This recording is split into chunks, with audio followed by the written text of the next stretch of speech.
سلام دوستان، قراره تو این ویدیو درباره موضوعی صحبت کنم که شما عزیزان هم تو ویدیوی قبلی بهش علاقه‌مند بودید. شاید خیلیاتون به این موضوع فکر کردید اما جوابی براش پیدا نکردید.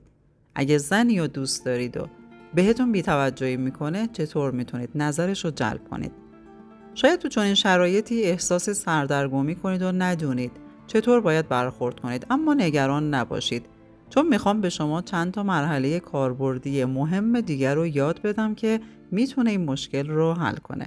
پس اگه علاقه‌مند به محتوای روانشناسی روابط و تکنیک‌های جذاب هستید، همین الان کانال منو سابسکرایب کنید و زنگوله رو هم بزنید تا هیچ ویدیوی جدیدی رو از دست ندید.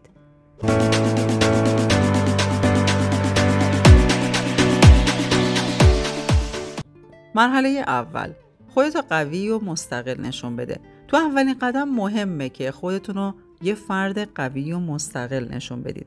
زمانی که شخصی حس میکنه که شما نیازمند توجه اون نیستید و به تنهایی از پس کارهای خودتون برمیاید، بیشتر تمایل پیدا میکنه که بهتون توجه کنه.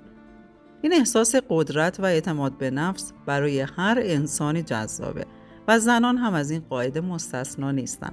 بنابراین به جای تمرکز روی بی‌توجهی او، روی تقویت خودتون کار کنید. سعی کنید که زمان بیشتری رو صرف علایق، دوستان و کارهایی که به شما احساس شادی و انرژی میده بکنید. این امر نه تنها بهتون کمک میکنه که احساس بهتری داشته باشید، بلکه تصویر جذابتری از شما تو ذهن او به جا میذاره. یه مرد که به زندگی خودش اهمیت میده و برای وقتش ارزش قائله، در نگاه دیگران ارزشمندتر به نظر میرسه. این نشون میده که شما زندگی کاملی دارید و نیاز به وابستگی عاطفی ندارید. مرحله دوم، خودتو ارزشمند نشون بده. یکی از اصول مهم تو هر رابطه‌ای داشتن عزت نفس و ارزشمندیه. اگه میخوای فردی بهت توجه کنه، باید بهش نشون بدی که شخص ارزشمندی هستی و قرار نیست به هر کسی توجه کنی. این به این معنیه که به جای تلاش برای جلب توجه او، با رفتار و منش خودت بهش نشون بدی که شما به ارزش خودت واقفی و افراد زیادی تمایل دارن که در کنارتون باشن. برای ایجاد این حس نیازی نیست که تکبر داشته باشید، بلکه باید مرزهای سالمی برای ارتباطات خودتون تعیین کنید. بهش نشون بدید که شما برای زمان، انرژی و احساسات خودتون ارزش قائلید و هر کسی نمیتونه به راحتی به قلبتون راه پیدا کنه. این رفتاریه که زنان رو به شما جذب میکنه و حس میکنن که باید برای به دست آوردن شما تلاشی کنند. تو این مرحله لازمه به جای پیگیری مداوم به فرد مقابل زمان و فضا بدید تا خودش شما رو کشف کنه و درک کنه که شما فرد خاصی هستید. این روش باعث میشه که او حس کنه شما یه انتخاب جذاب و خاص هستید و برای داشتن شما باید قدمی برداره.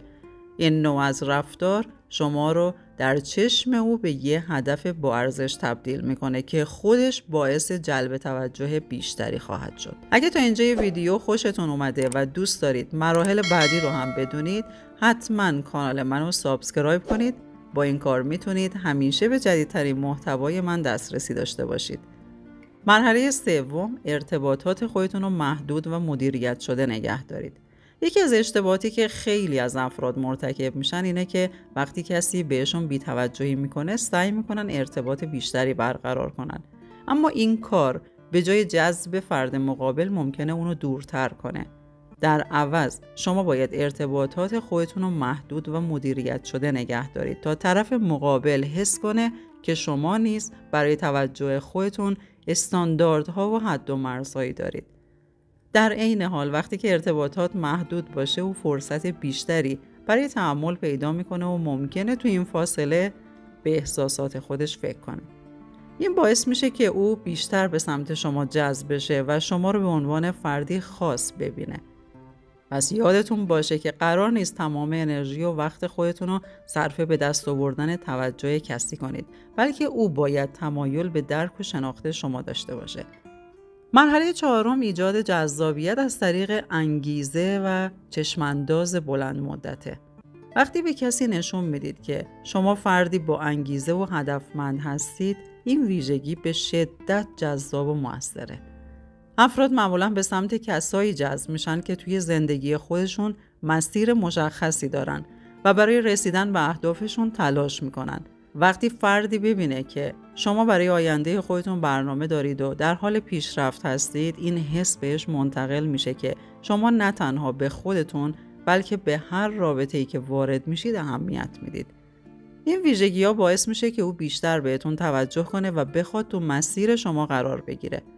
پس داشتن چشم‌انداز بلند مدت و انگیزه برای رشد شما رو فردی جذاب و با ارزش تو نظر دیگران قرار میده. این نشون میده که شما برای خودتون احترام قائلید و زندگی شما چیزی فراتر از یه رابطه عاطفی یا توجه به دیگرانه. به عبارت دیگه، وقتی فردی ببینه که شما برای آینده‌تون تلاش میکنید و به جای وابستگی روی رشد فردی خودتون تمرکز دارید، این موضوع میتونه اونو به سمت شما جذب کنه و باعث بشه که بیشتر از شما بخواد توی زندگیش حضور داشته باشید. خب دوستان، این 4 مرحله دیگه برای جذب توجه کسی که دوستش دارید و بهتون بی‌توجهه.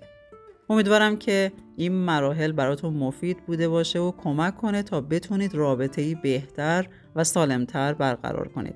حتما نظرتون رو تو بخش کامنت ها بنویسید که شما کدوم مرحله رو موثرتر میدونید. اگه هنوز کانال رو سابسکرایب نکردی، خوشحال میشم که این کار رو انجام بدی و با دوستات به اشتراک بذاری. مطمئن باشید که محتوای جذاب بیشتری تو راهه. تا ویدیوی بعدی شاد و موفق باشید.